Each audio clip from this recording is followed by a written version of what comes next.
In nomine Patris et Filii et Spiritus Sancti. Amen. Ave Maria, gratia plena, Dominus tecum, benedicta tu in mulieribus, et benedictus fructus ventris tui, Iesus. Sancta Maria, Mater Dei, ora pro nobis peccatoribus, nunc et in hora mortis nostre. Amen. Sancta Maria, sede sapientiae, ora pro nobis. Bien, comenzamos hoy la 13ª sesión sobre lógica y vamos a ver una parte muy importante, la parte final dentro de acordaos, estamos ya dentro de la parte de ontología formal, estábamos viendo las diferencias entre lo intensional y lo extensional, como esto nos hacía falta para hablar de una ontología formal, habíamos hablado del significado, del problema de la referencia, el problema de la predicación, las dificultades que había en un planteamiento puramente extensional. Y vamos ya ahora a lo que culmina todo este capítulo, que fue la aportación de Kripke, dicha de una manera muy sencillita, pero vamos a presentarla porque realmente, digamos, esto culmina en cierto modo estas diferencias que hemos indicado y nos abre a lo que veremos en el capítulo 11 sobre la lógica modal. Cerramos esto y esto. Espera que amplíe.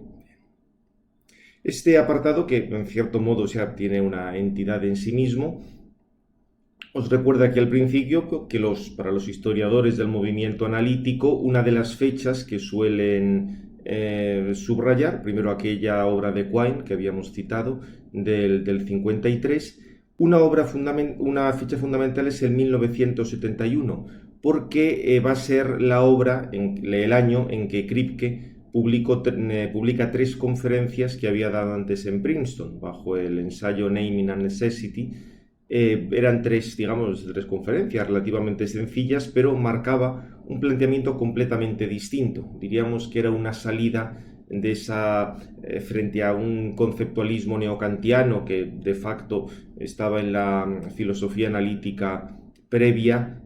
Aquí se produce un cambio. Es una obrita muy sencilla, pero introdujo unas cuestiones completamente nuevas. Ante todo, como dice aquí, propuso de nuevo a la atención filosófica mundial una serie de diferencias. Por ejemplo, la distinción entre lo epistemológico y lo metafísico. Recordaos que para Kant la metafísica se había disuelto en epistemología. Se trataba de estudiar las condiciones a priori para tal conocimiento. Y también la distinción entre lo que es para sí y lo que es para nosotros. En cierto modo se había dado una disolución de lo que es para sí en lo que es para nosotros. También se había perdido, o también se había identificado que algo fuera analítico y que algo fuera a priori. O sea, dependiera de una estructura a priori, y eso se identificaba con que algo fuera analítico, es decir, que una cosa estuviera perfectamente contenida en otra. Kripke recordaría que no son cosas que se puedan identificar, y lo mismo, la necesidad tú no lo puedes identificar con que algo sea analítico. Fijaos que los modelos analíticos más claros son los de la geometría. Tú de una serie de axiomas sacas una serie de teoremas, o analizando los teoremas te remontas hasta los axiomas. Entonces ahí la necesidad se identificaba con algo que fuera analítico. Y por ello nos va a aparecer algo que es necesario a posteriori, no necesario a priori. Acordaos que para el planteamiento kantiano la necesidad tenía que ver con un a priori. Había un a priori y según ese a priori nosotros organizábamos las impresiones o las sensaciones que nos vienen de fuera. Y eso daba lugar a los juicios sintéticos a priori y por tanto eran necesarios. Pero ahora Kripke dice que no, que la necesidad se va a poder establecer a posteriori. Esto evidentemente a nosotros nos suena mucho por todo el tema de las causas. Las causas dan lugar a una necesidad a posteriori. Y lo mismo, un contingente a priori. Puede pensarse una cosa con un cierto a priori, con un esquema previo, pero que luego resulta contingente, que no sea necesario. Y por otra parte, lógicamente, distinción entre verdades necesarias y verdades contingentes. Veremos cómo lo va a plantear, porque aquí hay una de las cosas más interesantes que salen ya en este párrafo. Vamos a ver este párrafo es el que dedica Basti más más extensión, ver cómo se plantean las verdades, la distinción entre verdades necesarias y verdades contingentes. Digamos, lo que va a hacer Kripke es interpretar de forma ontológica lo que ya había dicho Tarski, algo de verdad como correspondencia a los hechos. Acordaos que esto lo habíamos visto en el apartado 244, y la cuestión de las teorías como sistemas semánticamente abiertos. Desde Gödel era bastante claro. Al mismo tiempo que las teorías son incompletas, y esto, muy importante, la verdad se da solo para teorías interpretadas como modelos de sistemas formales. Por eso era tan importante lo que dijimos del modelo. Acordaos que teníamos un modelo, una interpretación que hacía verdadero un sistema. Tú tienes un lenguaje que es verdadero en una determinada interpretación. Eso daba lugar al modelo. Podéis repasar lo que habíamos dicho acerca de modelos. Y de este modo, a partir de esta cuestión de los sistemas formales, los modelos y la verdad, se va a poder distinguir entre enunciados que son verdaderos en todos los mundos posibles, esos serán verdades necesarias, y enunciados que son verdaderos solo en algunos mundos posibles. Fijaos que hablar de mundo posible, todos los mundos posibles o algunos mundos posibles, es la noción de modelo. Lo que en semántica se denomina modelo, en ontología se denominaría mundo actual o mundo posible. Entonces, actualizaba la ontología con el evidente carácter evolutivo no solo de la biología, sino de toda la cosmología y de sus leyes. Claro, porque fijaos que tú puedes decir que determinado esquema físico, determinada teoría física, es verdadera en algunos mundos y no en otros. Por ejemplo, en los primeros momentos del universo, tal como te dice la teoría física, hay determinadas leyes físicas y determinadas fuerzas de la naturaleza que no existían y ahora existen. La radiación electromagnética no existía en aquel momento. Con lo cual, si hablas de la verdad de la teoría que te explica la radiación electromagnética, tienes que tener presente esto, porque es evidente que esa teoría no se estaba verificando, por ejemplo, a los 30 segundos de comienzo del universo. La radiación electromagnética y, por tanto, la teoría que te describe la radiación electromagnética no es verdadera en ese primer momento. Por lo menos no es verdadera en cuanto a su aplicación actual, porque veremos ahora, con esto os dais cuenta, va a salir ya la diferencia entre lo actual y lo posible.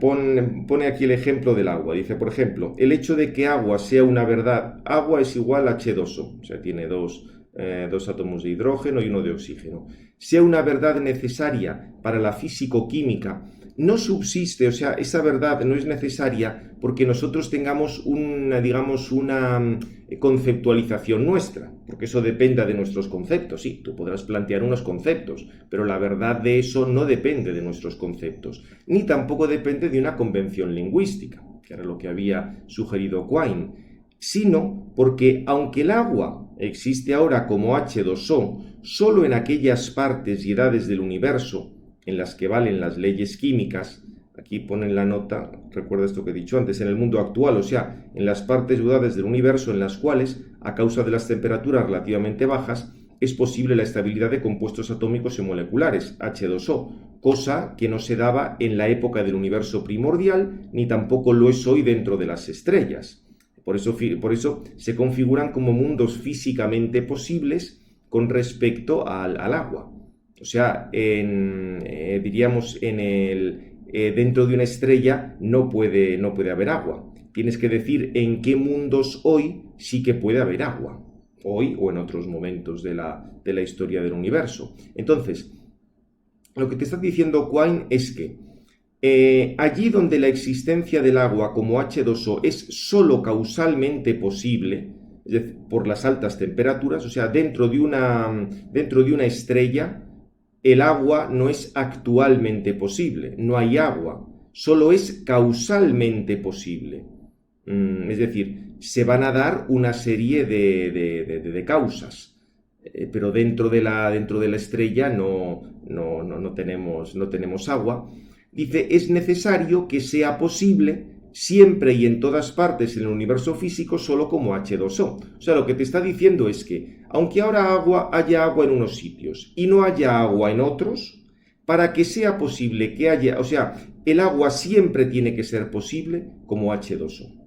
Por eso dice, es necesario que sea posible siempre y en todas partes solo como H2O.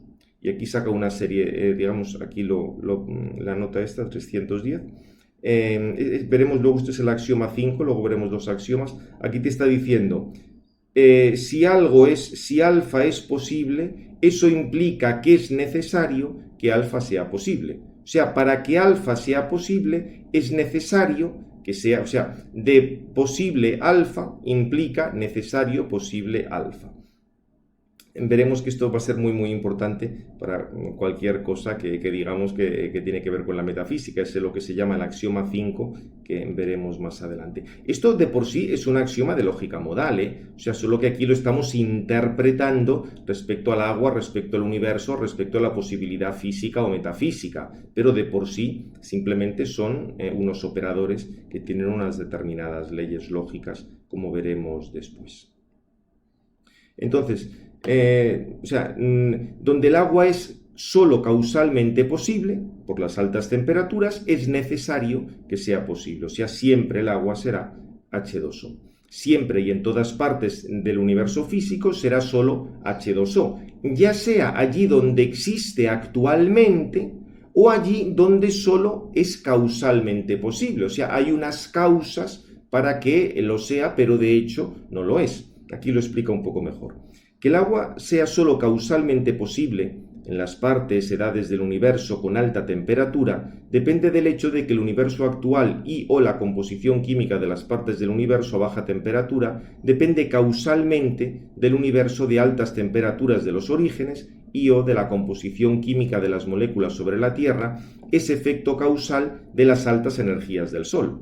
Entre otras cosas porque la Tierra es un trozo de sol enfriado. Es decir, si nosotros tenemos agua en la Tierra, es porque dentro del Sol no hay agua. Solo tienes las causas para que haya agua. Evidentemente, tienes los núcleos atómicos, tienes el plasma, tienes, o sea, toda una serie de elementos que van a dar lugar, no dentro del Sol, sino posteriormente, en la Tierra, cuando eso se haya enfriado, van a dar lugar al agua. Por eso dice que dentro del Sol el agua es no actualmente posible, sino causalmente posible, porque tienes las causas para que luego, cuando eso se enfríe, tengas agua.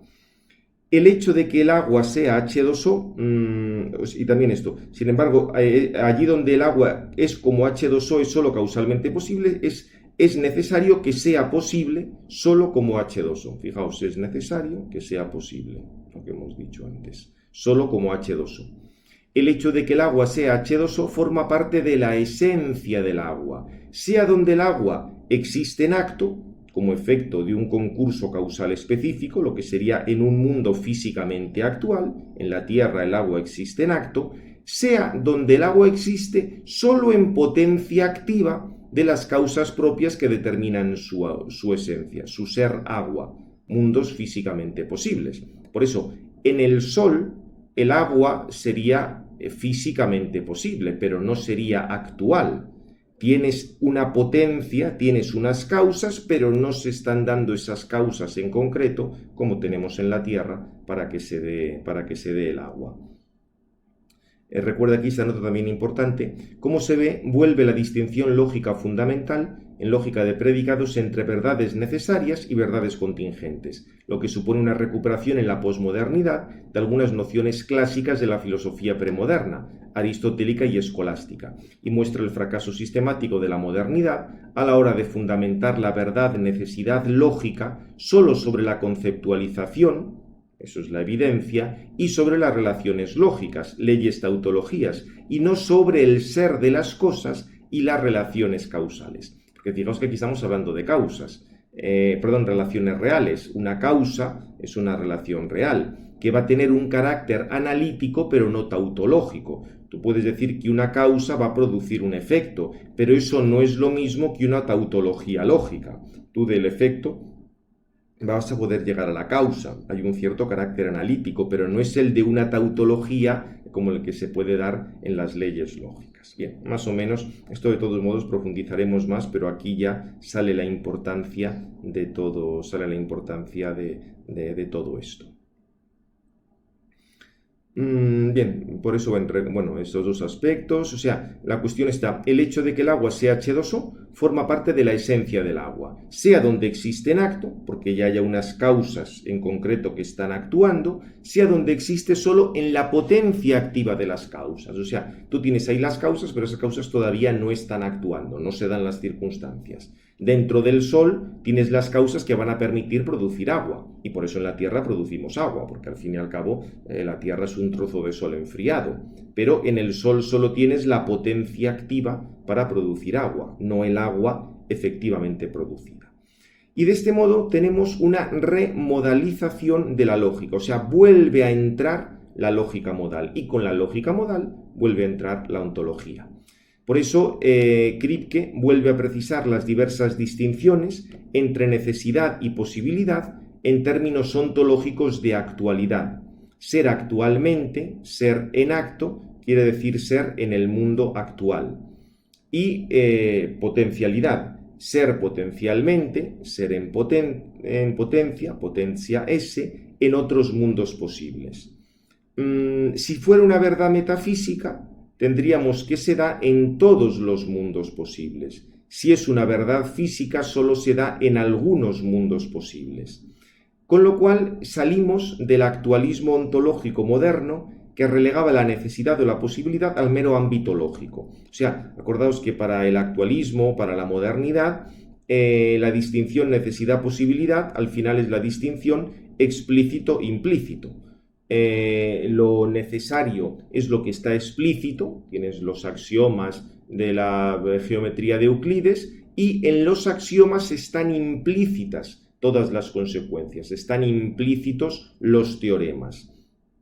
Lo que existe actualmente, lo que existe, en cualquier caso existe actualmente, solo que debe ser explicitado. Tú tienes los axiomas y tienes que ir sacando los teoremas, pero realmente los teoremas ya están en los axiomas, solo tienes que explicitarlos. Por eso, como veis, la modernidad había reducido la distinción necesario-posible a la distinción explícito-implícito. Con lo cual, de hecho, existía todo, solo tenías que ir sacando las consecuencias. Y por tanto, la verdad se reducía a desvelamiento.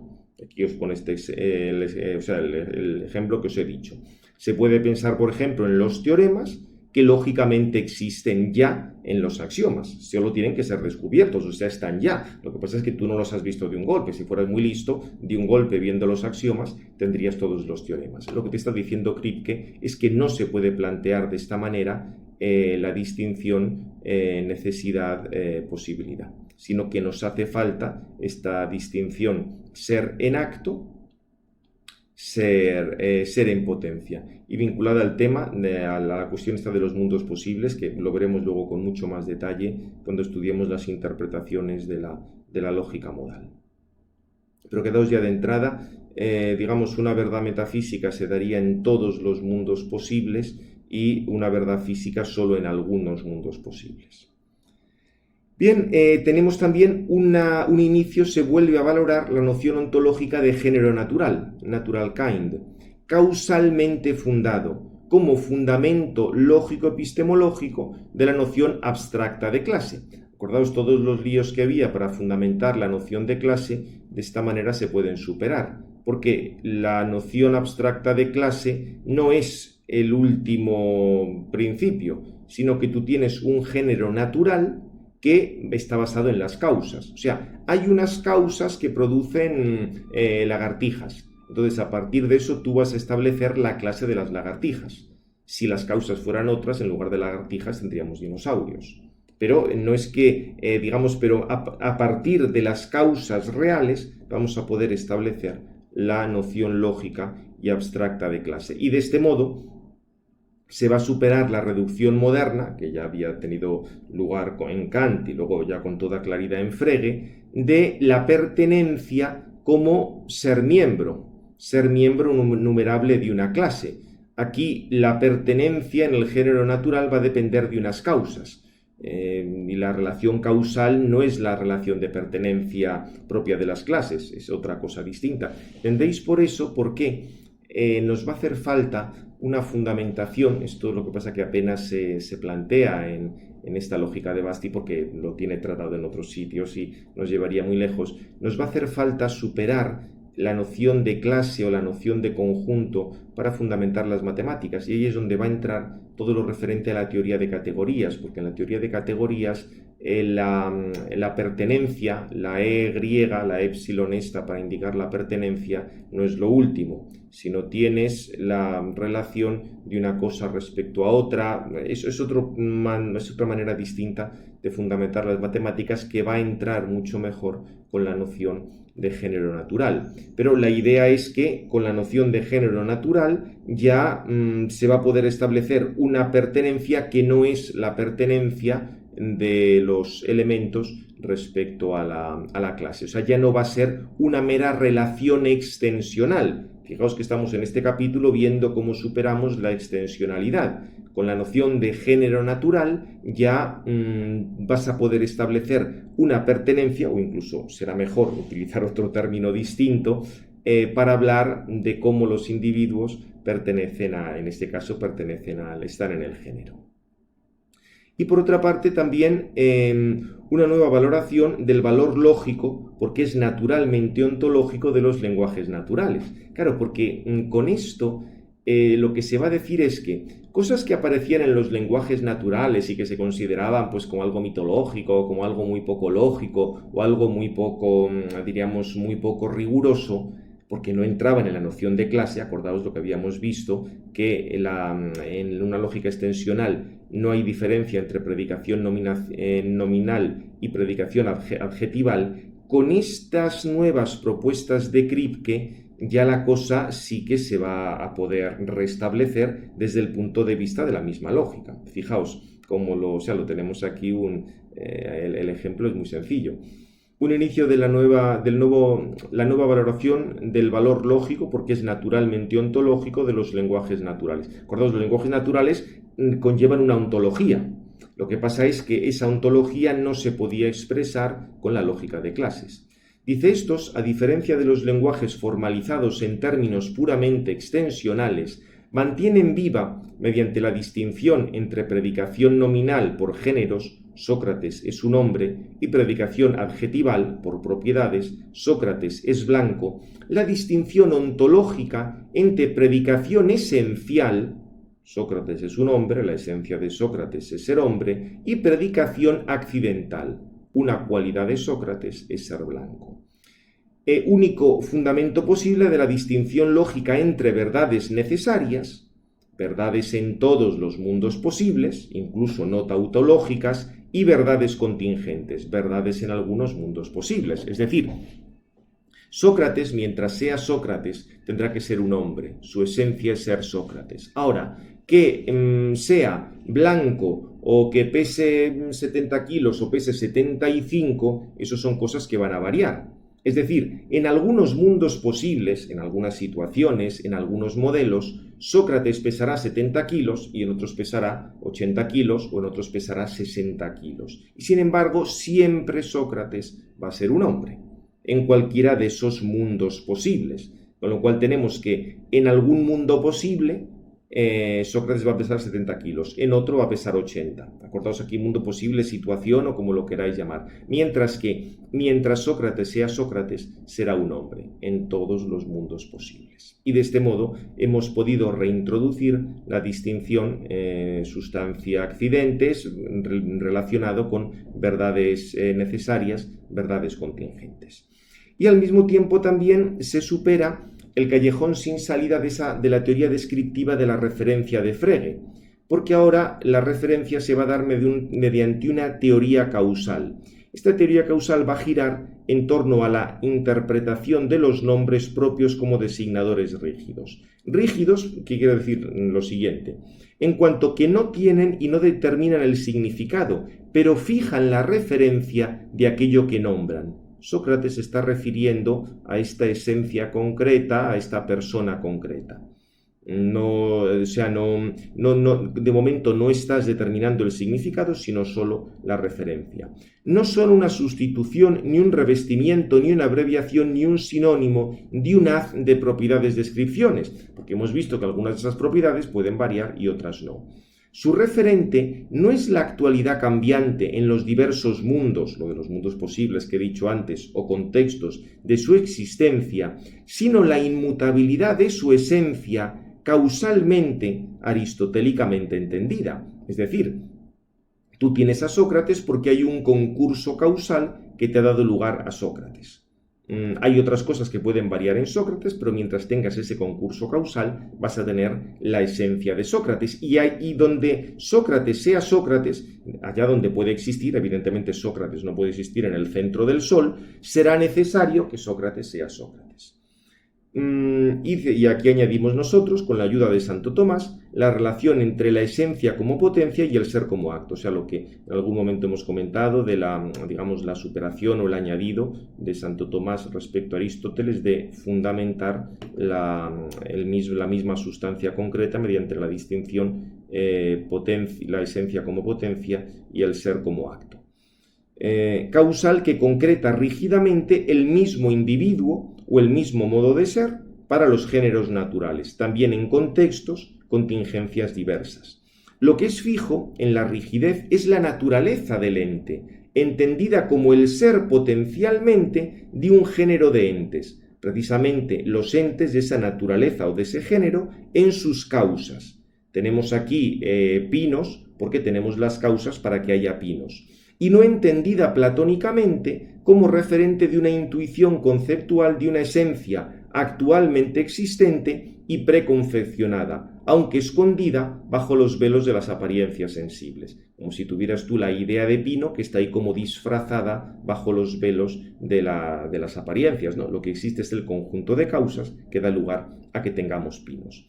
En ese sentido, el nombre queda fijado mediante un bautismo ostensivo inicial. Tú indicas con el dedo, esto es un pino. Y después, mediante una cadena causal intersubjetiva que difunde el nombre. Se va pasando ese nombre de unos a otros.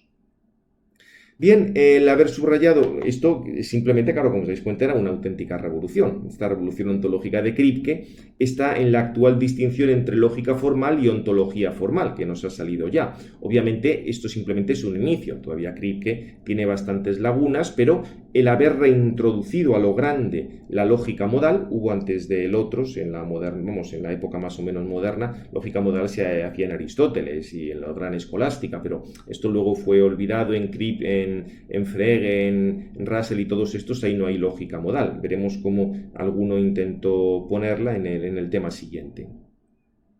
Dice, a pesar de todo, fue tan importante el impacto del planteamiento de Kripke sobre la filosofía analítica contemporánea que determinó incluso una reacción casi de irritación. La frase esta de Quine, vamos a ver, es interesantísima ante semejante éxito. Quine, al no querer acabar convirtiéndose en un aristotélico, prefirió renunciar a la necesidad en lógica y matemática en nombre de la simple analiticidad tautológica, con tal de no aceptar la solución ontológica de Kripke y no someterse a la fundamentación de la necesidad lógica sobre la ontológica. Claro, o sea, Quine, que era un buen lógico, o sea, tiene cosas impresionantes, pero se daba cuenta de que este planteamiento de Kripke te llevaba a tener que reconocer las esencias y a ser aristotélico. Fijaos lo que dijo. Defender el esencialismo aristotélico no está entre mis propósitos. Una filosofía de este tipo me resulta tan irracional como lo es a los ojos de Carnap y Lewis. Sin embargo, estos defendían de todos modos, sí que eran partidarios de la lógica modal. Sin embargo, mi conclusión, a diferencia de Carnap y de Lewis, es peor para la lógica modal. De hecho, si no nos proponemos realizar la cuantificación mediante el operador de necesidad, no se ve cuáles puedan ser las ventajas de este operador respecto al simple indicar que un enunciado es analítico. Veremos luego cómo funciona el operador de necesidad, pero claro, aquí se ve también la grandeza de Quine. Se dio cuenta que como introduzcas el operador de necesidad y como vayas por la lógica modal, acabas siendo aristotélico, o sea, acabas hablando de esencias, te guste o no te guste. Esto es lo que tiene la lógica. Bien, pues terminamos aquí este primer bloque de la sección 13ª y continuamos ahora inmediatamente iniciando el capítulo 11.